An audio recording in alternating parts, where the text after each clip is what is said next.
Thank you, Cedric. Thank you, Paolo.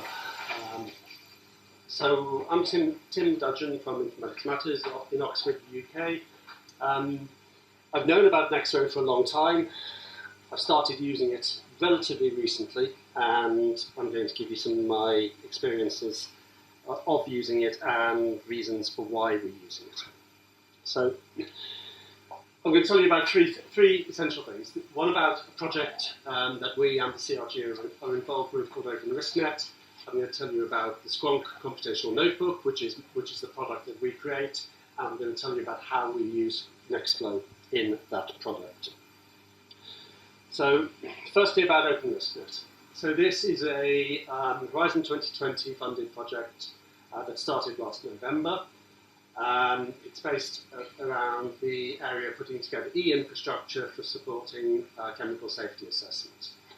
It's a 3-year project, 11 partners across Europe, and the aim is really to standardise ways to access data and run modelling workflows for chemical safety assessment. Target communities will be chemicals, cosmetics, ingredients, therapeutics, so that's pharmaceuticals, biotechs and things, nanomaterials, quite a broad range of target sectors. So, as I said, the 11 partners, these are those with myself and CRG highlighted. And this sort of describes what the project is all about, the how, the for whom, and to what end. So I won't read this out word for word. You can take a look at it for yourself. But the key thing here is that the project is about putting together reusable e-infrastructure that can be used in a range of sectors, and our job in the project is to put together the infrastructure both in terms of the computational resource and in terms of the software, make it all interoperable, make it all work together, make it accessible to our target audiences. And one of the key aspects, the things that we're putting together here, is something that we call a virtual research environment. That is a computation environment that you can spin up for yourself and use it to perform scientific research. So the bottom layer would be the sort of the hardware aspects. So you've got a cluster of computers, or maybe just one computer, it could even just be your laptop. And on top of that, you have a runtime environment that supports the orchestration of components and Dockerized components across that infrastructure. It's very much based around Kubernetes and Red Hat's implementation of Kubernetes, which is called OpenShift. And that's the sort of base layer that performs a high performance, highly scalable, highly resilient, flexible, secure, cost-effective, cloud-enabled environment onto which you can run your operations. On top of that, we deploy services that do useful things. So they could calculate, they could predict, they could transform, they could provide data and things like that. Okay, at this stage, we're not domain specific. Those sort of things apply across multiple domains. And then on top of those services, we can deploy a number of applications. The one I'm going to tell you about is the Squonk computational notebook, because that's the one we're involved with. But the expectation very much is that people can deploy, and we will deploy other applications to it. So you'll probably see Jupyter just deployed then, Nime and other tools that could be plugged in on the spot. The idea here is that we're putting together vendor agnostic toolkits that are interoperable. We do a lot of open source, but we're not tied to open source. It's very much open for commercial tools as well to plug in there. And the idea is that you, as a researcher, will be able to spin this up on your own laptop or on a big cluster of 50 or 100 computers. So that's one of the things we're creating as part of the OpenRiskNet project. And the types of application that we're expecting to deploy, because we are concentrating mostly on chemical safety assessment, are things like QSAR models, analysis of omics data, PK, PD predictions, data set curation and annotation, search and discovery for data and things like that.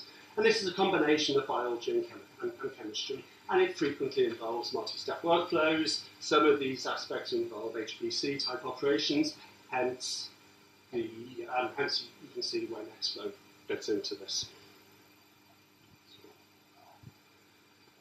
And so move on to the computational notebook, which is so the product that we're doing and that we're providing as part of the Nextflow project. It's an open source project.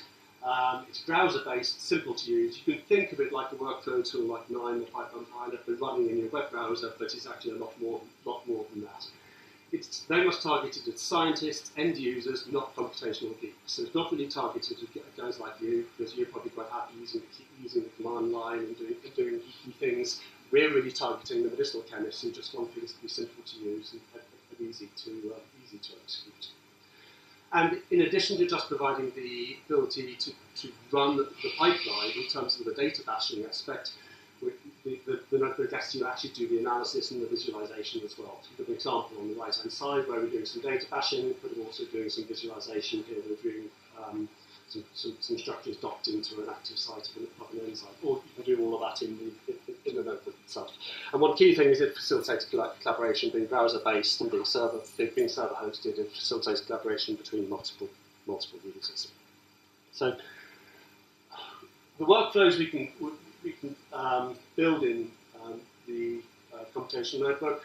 They're currently focused almost entirely on cheminformatics and computational chemistry workflows, because that's primarily the background we come from.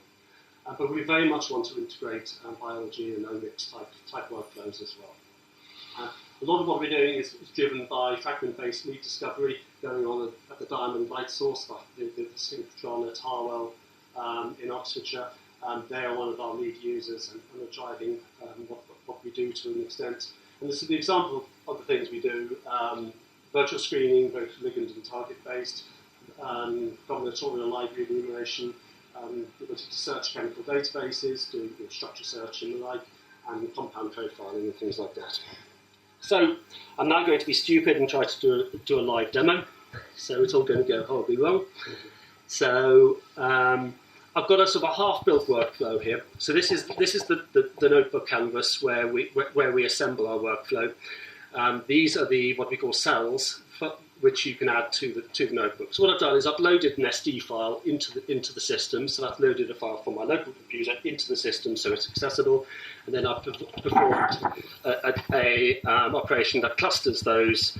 And we'll see the output there. You've got 19 clusters from the 756. So the next thing we're going to do is add a filter, a Lipinski filter, which if you're at all familiar with the cheminformatics medchem type domain, you'll know what that is. It's a very standard molecular filter.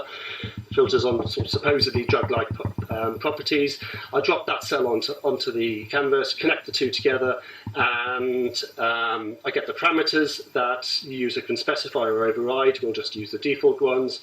We execute it. This is now request going back over to the server. It gets executed. The input gets read. It gets processed. It gets filtered, and it writes the output. And of the 756 inputs, we've now got 717 results. So we'll just hide the details there, and we'll show how we can visualize this. So firstly, we will put a parallel coordinate plot component onto the notebook.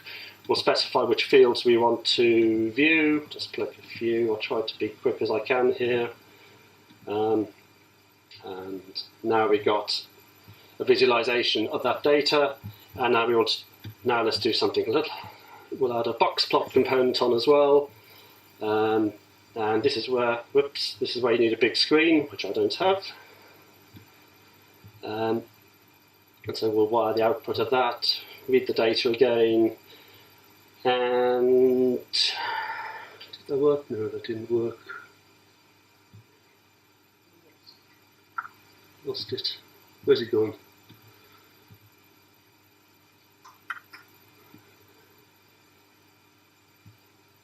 It's not working.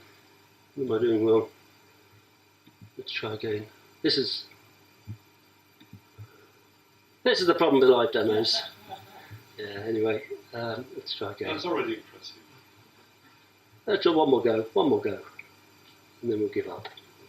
That's it, it's worked. So now we need to specify which field to group by, so I'll group by the cluster, that I'd already executed, and I'll plot them like in 08. So save, we've now got an arrow.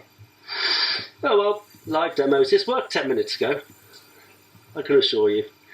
Anyway, the idea is you get a box plot there, and you can connect the selection of this up into that, so this component then updates based on the selection in this one. Anyway, let's give up with that and go back to the slides.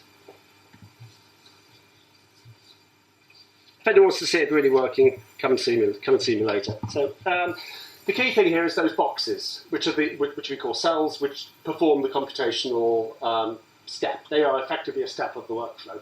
And how do we make those accessible? So those are our Squonk services. And so those are server-based. They're not going on my laptop. They're going on in this case, EC2, but it could be wherever you deployed that to.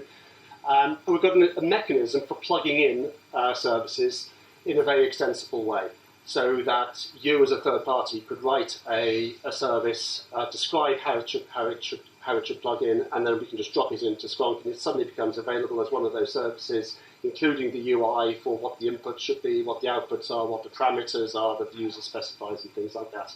And we've got a number of ways of doing that. The most interesting ones for this audience would be a Docker container. So this is a service that is completely contained within a Docker container. When we execute it, the Docker container gets created, executed, it writes the results then get written back into system as the results. That is fine, but it's what you put into a container is relatively limited. You don't want to complicate it. For more complex workflows, we started using Nextflow here. So we've got you can define a Nextflow workflow. Describe that workflow in terms of its inputs and its outputs and its options, and then, hey presto, that also becomes executable within the notebook, just like the Lipinski filter component that we saw.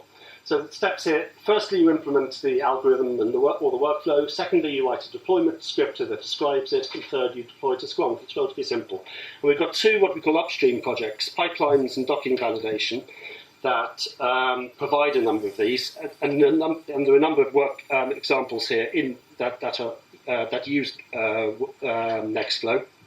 I won't, because we're short on time, I won't go in. I won't show you the GitHub repository, but they're all there. So here's an example using the docking algorithm RDoc, which is a program that does molecular docking.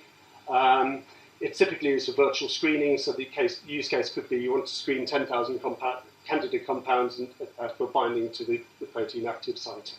It's computationally demanding, and in this case, the algorithm is single-threaded, so it doesn't even parallelize well across a single computer, let alone an array of computers.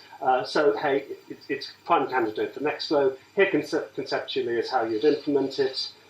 Fairly straightforward, split it into bits, execute each bit independently, join the bits together. This is how it looks from the Nextflow point of view, and I'm campaigning for the prize for the most unreadable slide here. But basically, you've got some parameters, you prepare the docking configuration, you split it into parts, you run the RDoc, you process and collect the results, and then we generate some metrics that are then fed back into Squonk. You want to know what people have done and how much of everything that they've done and things like that. So that's how it works. So why did we choose Nextflow? Well, the obvious thing is CRG and we are both partners of the OpenRISC project, so we're being paid to work together, so that's one reason, but that's maybe not the best reason. But what we found is Nextflow is really great for defining these multi-step workflows. It was ideal for what we wanted to do. And very importantly for us, it makes parallelization trivial. But even on a single computer, it parallelizes that single-threaded application according to the number of cores available on the computer without you having to do anything. It just does it. It just works. That's largely what we're doing at the moment. We're planning on parallelizing across multiple servers. That's coming. That's coming soon. We already spoke fluent Java and Groovy, so there was really no learning curve for us from that point of view. We were already very much tied into Docker. We used Docker in the early versions and always have, and we've been very much going down that route. So everything really came together and made sense. And so what next for us? We're still novices. We've been at this for a few months now. We're much nearer the novice end of the scale than the experts. We've got lots to learn, and that's one thing I'm hoping to do here today and tomorrow. The key thing for us is the security implications. What we're putting together here is a multi-tenant environment, or potentially a multi-tenant environment, where we are not providing the workflows. We might not be providing the workflows. Someone else might be. How do we trust those? If we're going to deploy this into a pharmaceutical company, they're going to want some way how this is secured, trusted. And at the moment, some of the ways we're doing this are not properly secured. I want to investigate how we can handle that much better. Singularity provides, seems to provide a very good option for that, so I want to learn much more about singularity. We obviously want to implement more chemistry-related workflows, but we also want to investigate applications that start to cross that chemistry-biology divide. And I'm hoping you guys will have some of those applications that we can work with. And importantly, one of the reasons why I wanted to come here was I want to investigate how to best parallelize these jobs across multiple computers, across HPC environments and things like that. We're basing our environment on Kubernetes, so that seems the obvious option. Nextflow already has some support for that. But is this really the right approach? I want to learn, I want to explore, I want to gain from the experiences that you already have on this. And I'm supposedly running a hackathon session on this. I say I'm running it. I'm not the expert, so I'm certainly hoping some people will come along to this session who know a lot more about this than I do. But we've got a session this afternoon which is dealing with that, with just this topic. So, wrap up. So, people to thank for this. Firstly, the Open Risk Net partners, which is funding a lot of this work. Obviously, the EU for actually providing the funding. I come from the UK. We love the EU. Some of us do at least. And the XChem project of Diamond, which is driving a lot of the use cases, particularly Anthony Bradley and Frank van Delft there, and Paolo in particular, providing such a great tool and answering all my really stupid questions. Okay, thank you. Thank you.